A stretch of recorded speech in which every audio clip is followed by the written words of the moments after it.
Parliament outlawed female genital mutilation nearly 30 years ago. Specialist units were set up at major hospitals throughout the country to help those already mutilated. Later, it was made an offence to take a British-born girl abroad for the purposes of mutilation. And yet, thousands of girls in the UK today are still at risk. Legs were spread and I just thought, this is not right. And then I just felt this pain. I remember just screaming, and I think everyone was just shocked because it's like I had like 50 pairs of hands just cover my mouth, my nose, and I was fighting. I remember just fighting. I can hear it, the sound, just the cutting. Is that they will use Emma explains she was 14 when she was taken from Brixton to Sierra Leone to be cut. She's at the FGM clinic at St Thomas's because she's about to get married and she's worried. I realised that a part of me was missing. Then I started to feel very different from everybody else. So if I'm with all my girlfriends, I feel different. You know, there's certain things that they can feel that I may never get to experience. There are 4 different types of female genital mutilation. Comfort Momo, the country's expert on FGM, says most of the women she sees have what's known as type 3. This is a typical example of type 3. As you can see here, the clitoris is missing here, and the closure here, and leaving a small opening there. Out of which urine, menstrual blood, everything has to come. Has to come out. And also even having sexual intercourse will be so painful. And in some women, or for some women, to achieve penetration can take up to 6 months, unfortunately. She travels the UK explaining how to repair women who've been cut, to ease sexual intercourse and childbirth, and finds that the facilities available for the task vary. In England, we have about 17 clinics that support women and girls. I do travel a lot, providing support to other midwives, doctors and professionals, but I feel that in Scotland they're not ready for the number of immigrants that they received, and they need lots of support.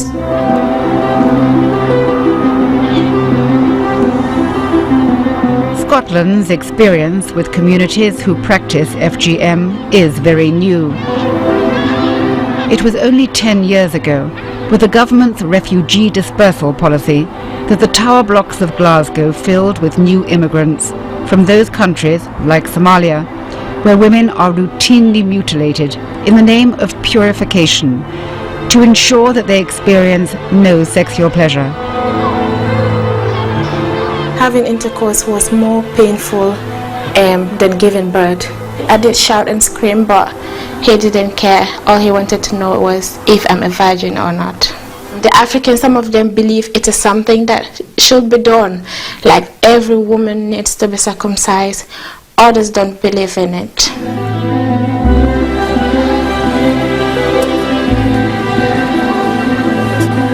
Faced with a new population of thousands of mutilated women and as many children at risk, the Scottish government rushed through laws some years after they were passed in England, making FGM illegal here and for parents to take their children abroad to do it.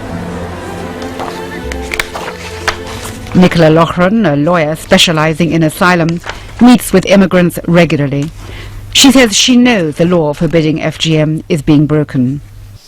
We cannot assume that it suddenly stops when a family crosses a border, that they suddenly lose their culture of centuries, and they suddenly become British in their way of thinking and in their attitude to their daughters, in their attitude to virginity, monogamy, cleanliness, all reasons, all stated reasons for continuing circumcision in girls. And do they know the law? Do they know it's illegal in this country? No, I don't think so. People need to know that the law is going to be enforced. There hasn't been a single prosecution against FGM in Scotland or in the UK as a whole. Ayana told me of 2 recent incidents of girls being cut in Glasgow. One was 3 and the other one was just about 2 weeks. By whom? Mostly by the elderly women, like the parents' moms. And what method do they use? Scissors, blade, or a sharp knife. Who is making the community feel this way? Is it the women or the men? It's the choice of the man, because if a man is wanting to marry a woman, he needs a woman that has been circumcised. So they force the women to circumcise their daughters in order for them to marry their daughters.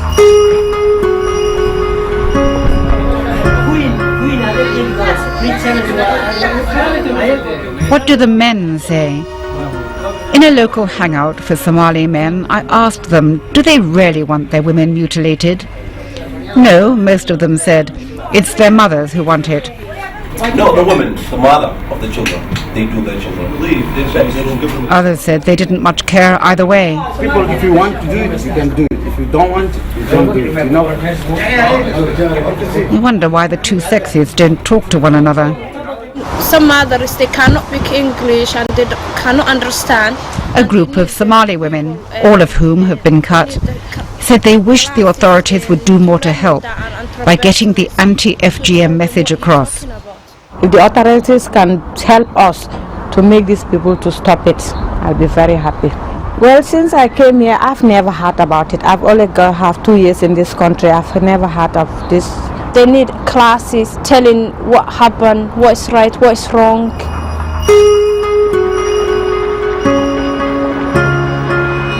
The women also want help when they return to their country of origin for holidays, where many mutilations take place.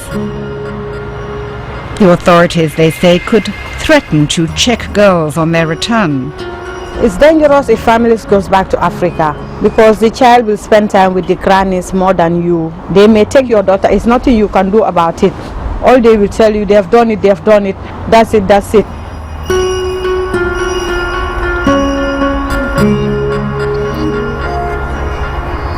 Many newly arrived mothers who've been mutilated don't attend antenatal clinics.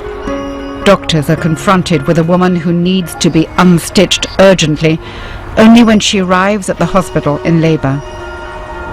If a baby girl is born to a mother who comes from a community who routinely practice FGM, then it might be assumed that that child could be at risk. It might be impracticable to put every such child on a risk register, but do the checks exist to protect her while she's growing up? When I asked to speak to the midwives and doctors concerned in Glasgow, I was told I couldn't, but was assured that policies and protocols are in place. When I wanted to interview social workers to ask whether they keep an eye on girls who could be at risk, I was told there were no social workers available with sufficient experience of FGM. When I asked to talk to head teachers, I was told I couldn't, and there are no guidelines issued to schools on FGM. Why does no one want to talk? I wish that people did talk about it more so that the subject is raised. I'm amazed that you're meeting a wall of silence from the very professionals that I would think would really want to grapple with it in the best interests of the child.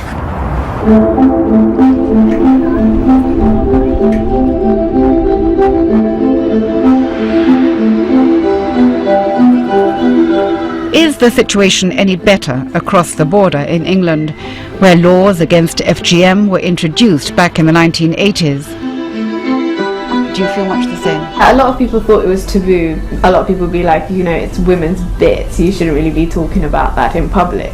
And more? A group of schoolgirls here in Bristol are so frustrated by the way people don't talk about FGM that they've made their own film.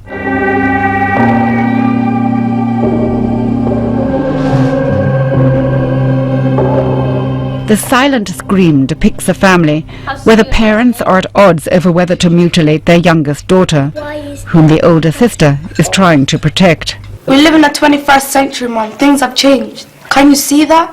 Break away from our tradition. Who will want to marry Samira if she doesn't? Men don't want it. That's what you say. Tradition is everything.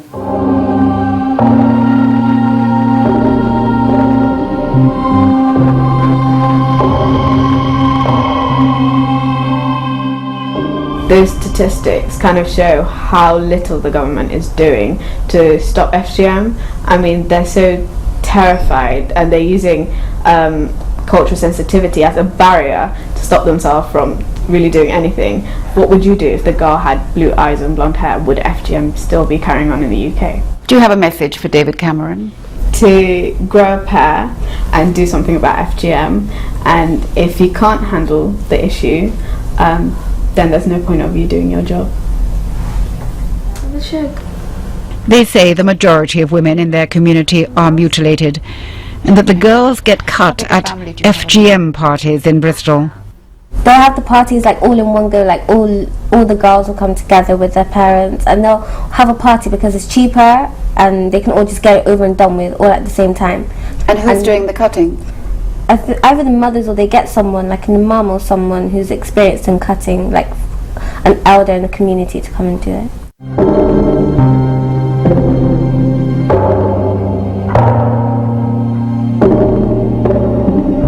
Their film ends with the fact that everyone finds bewildering.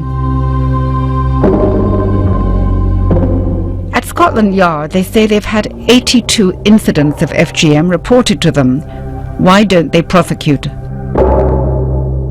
I'm not necessarily sure that the availability of a stronger set or a stronger sense of the likelihood of being prosecuted will necessarily change it for the better.